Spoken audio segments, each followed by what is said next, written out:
What's up, guys? This is your boy RJ Game News USA here, back today with another video. And today we're going to read about this article here from the Medium, talking about the burden of rejection, why women should not be forced to settle for less in a marriage. Oh, Jesus. I'm going to debunk this entire bullshit article. So if you like this kind of content, like, share, and subscribe if you haven't already. And let's jump into it. This is written by Gauri Patil. She says, in today's society, the pressure to get married and settle down is still very prevalent, especially for women. I immediately have to throw my hands up at this and go, no, it ain't. No, it fucking ain't. No, it fucking ain't. Maybe in religious circles at best. But in society, there is no pressure whatsoever for women to go get married. There's a pressure to have a ridiculously high-priced ceremony if you get married. But there's no fucking pressure for a woman to get married anymore. Every single woman that stays single gets praised to high fucking heaven. Anyway, continuing. It is often seen as a woman's ultimate goal in life and a measure of her worth and success. No, it's not. However, what if a woman is unable to handle rejection in the process of finding a life partner? You have got to be kidding me right now. Dude, do you realize how often men get rejected?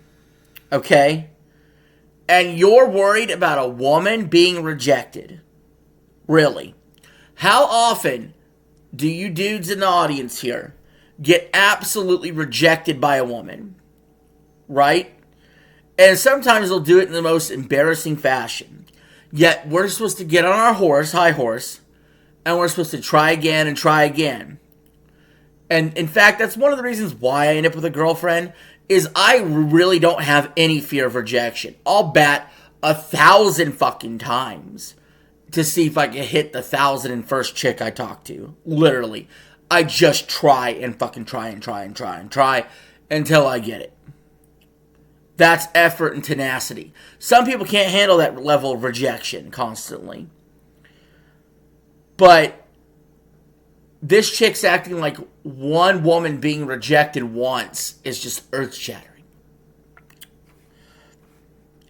She says, should she be forced to lead a life of worthlessness just to conform to societal norms?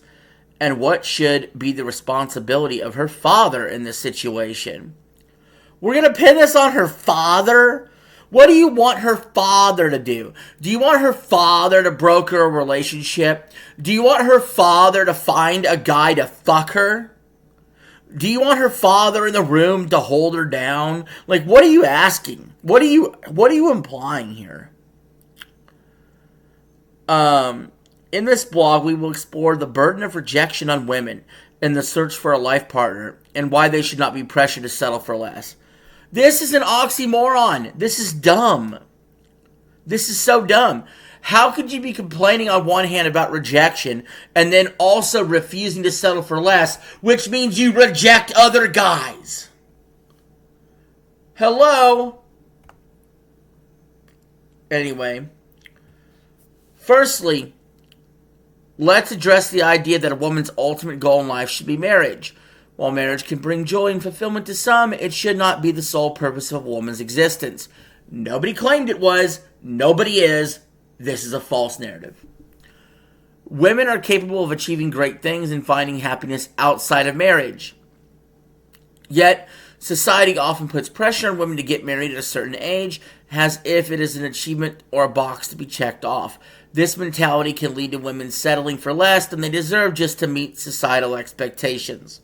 Well, let me be clear about something. If there is any societal expectations on women getting married and settling down by a certain age, it's from you other women who do it to them. The most evil I've seen people act is women on other women. Legitimately. Legitimately. The pressure to get married can also lead women to lower their standards. Good. Women need to lower their standards. They should lower their standards. The birth rate is like 1.6. Okay? Why is that? Why? The biggest reason why is because women's standards are too fucking high. They're too fucking high. Oh, and ignore red flags in potential partners because they fear the stigma of being single. This isn't about red flags like an abuser. Okay? Your idea of red flags is somebody that's not 6 foot tall. Your guys' idea of red flags is somebody that doesn't make over $100K a year or have a 9-inch cock. That's a red flag to you. A red flag to you is a bald guy. A red flag to you is somebody that doesn't look good enough for you, right? That's the red flag. That's the guys you don't date. These guys aren't abusers. These guys would probably kiss the fucking ground you walk on. What are we talking about? This can result in an unhealthy and unhappy relationships that have long-lasting effects on women's mental and emotional well-being. What about a man's emotional and mental well-being? What about a man's emotional and mental well-being? We're being told constantly, hey, treat men and women as equals. But men's mental health gets brushed to the side constantly, right? Completely just, oh, he's a guy, he'll take care of it. He's good. Are you kidding me right now? In some cases, it can even lead to abusive relationships where women feel trapped. You know what feels more trapped than anything? When you owe child support to somebody you're not with. When you owe alimony to somebody not with. When you don't see your kids but 4 times a month. That's a way you could feel trapped. Where you're forced to work or go to prison without seeing your kids. Well, she's off fucking somebody else in a new relationship. That's what feels trapped. Additionally, women are often burdened with responsibility of making a marriage work. You don't think the guys try to make a marriage work? Again, women initiate 70% of the divorces. So how is it women trying to make marriages work when they're the ones filing the divorces? Again, I'm using logic here, guys. Just follow me on this. That does not make sense. That does not make sense. If women issue 70% of the divorces, then how is it women are trying to keep marriages together? Make that make sense, guys. Make that make sense. They are expected to be the ones to sacrifice their careers, hobbies, and dreams for their sake of husband and children. I totally disagree. Completely. It's amazing to me what ends up happening is if a woman stays at home with the kids, well, she's a hero and she's sacrificing her career to be a stay-at-home mom.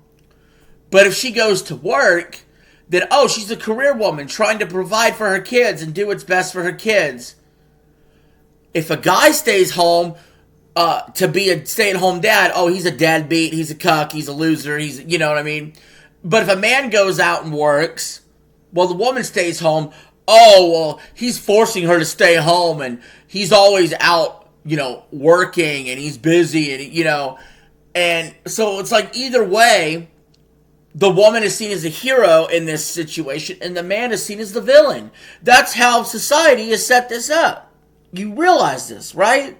When in reality, we should understand that people have different relationship dynamics and maybe the guy does stay home. Maybe the woman works. Maybe they both work. Maybe there's daycare involved. And it's all nuanced. They don't treat it as fucking nuanced. They want to make it a gender wars. Big time. Gender wars here.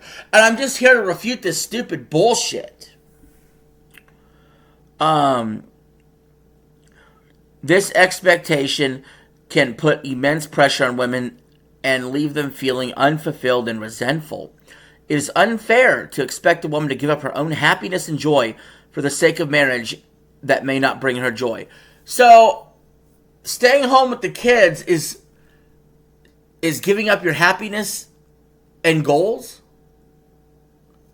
What about raising the children? The children come first, don't they? I don't know. Career does not bring me joy. I don't know why women think that career brings them joy. Guys, get this, okay? It's an ends to a mean. A means to an end, I should say. We work for money, okay? Because you need money to get stuff and do things. Women actually put career above a lot of shit that shouldn't be above. You know what I mean? Like, career is a means to an end. Now, let's address the issue of rejection. Rejection is a part of life, and it's something that everyone has to face at some point or another.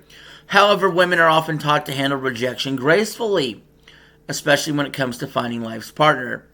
Okay, so first of all, it does say I have to create an account to read the full story. I'm not doing so. But let me address this last point here. Rejection's a part of life. I'm on board. It's something that everyone has to face at one point or another. Sure. However, women are often taught to handle rejection gracefully. No, they ain't. No, they ain't. There's so many guys that I've seen get rejected, and they're just like, all right, cool. And there's so many women that when they get rejected, they go batshit fucking nuts. Just batshit fucking crazy. Like, what? Why didn't you pick me? Am I not pretty enough for you? I'm not pretty enough for you. I'm not pretty enough for you. Literally seen it. Seen it with my own two eyes. Okay? They just expect you, because I have rejected some women, believe it or not, right? And they're like, what the fuck? You're not picking me? What's wrong with me? What's wrong with me? A lot, honey, a lot. Jeez, this article's gonna piss me off, guys. I'm glad I can't continue it anymore. Wait a minute. Let me sign in with Google. Let me see if it'll let me continue the article. God.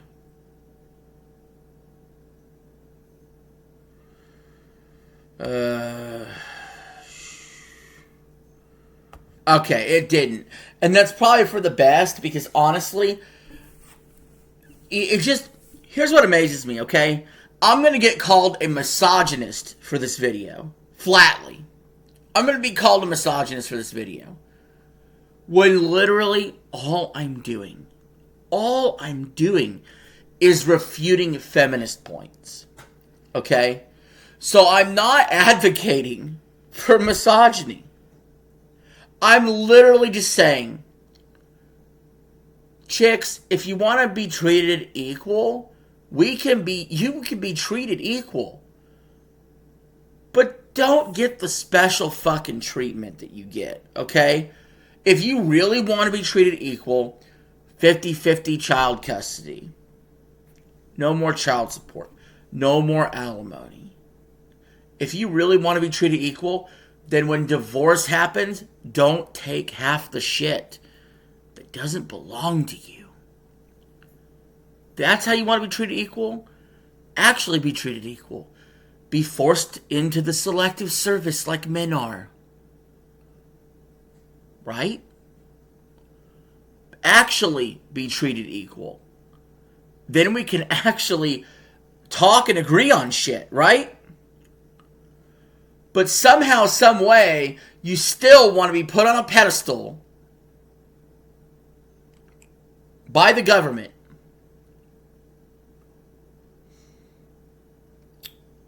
But you claim you're still not equal. How? You've gone beyond equality. You've went beyond it.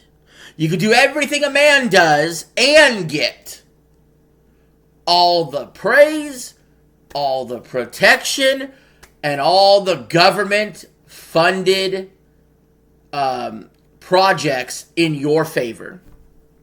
And all the government laws in your favor. You've gone beyond equality. So can you do me one favor? Can you stop bitching with these stupid articles that don't make any logical sense? Thank you.